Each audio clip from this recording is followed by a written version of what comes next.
So I moved and I've been MIA. I did the snowmobile show, but yeah, I moved. A little bit older house, but I now live on a lake, Cass Lake, Michigan. So I got my toys in here, made it all work. It's actually bigger than my last garage. I parked my Lexus actually right here, but for video effect, I just wanted it out of here right now. But yeah, so lots gonna be changing. I've just got my boat lift last Friday, so I'll be putting that together. Lakeside lift, made in USA, but it came from Buffalo, New York. Company's based out of here, so out of Michigan, Waterford. So lots to come this coming summer, and snowmobile season's about to start. So just got the shocks back from Hygear. I'll send you that way. Little effect, boom, next video. Just got the shocks back from Hygear. Sweet shirt, little swag.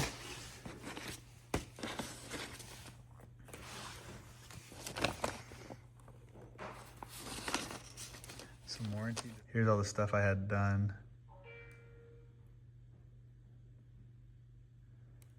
So, a couple shafts, some revalves.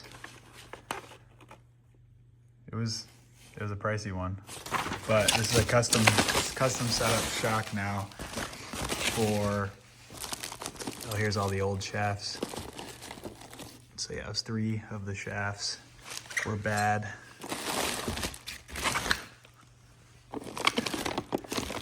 And this is the front shock that was recalibrated and now has it was recalibrated for the trail sled. Has the twisted dual rate springs. And we got the old parts from that shock. That's all the old valving. And then there's the old spring. Here's the custom center shock, and this is the one that I was most excited about. So they made a custom line. This was originally an rmotion QAS shock, and now it's been, they machined the body of the shock for the bands. They made a custom line because this used to have a long line for the QAS adjustment. They revalved the rmotion to cMotion.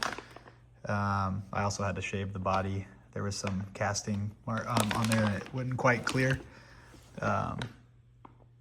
So that's pretty cool to see the machine work on the shock body that they did.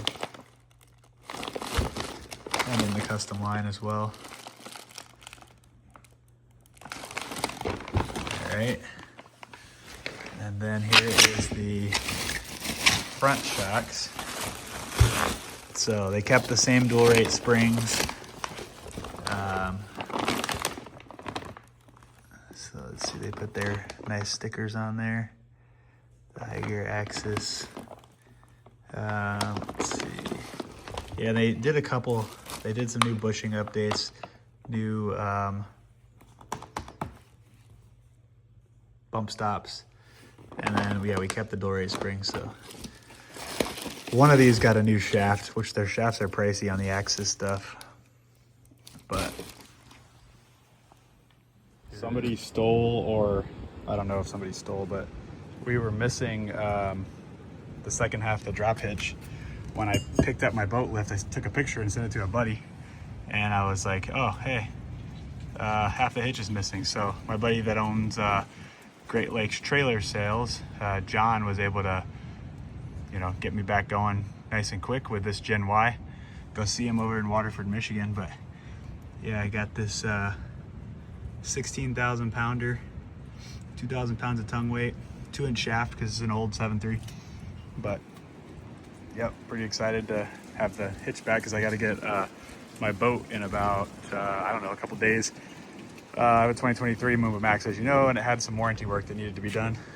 But I really like these pens because whether somebody stole or a pen fell out of her old, this is a Reese Tactical 7.25 inch drop hitch. Just uses a, you know, 2 standard pins, and I don't know if it fell out or someone stole it.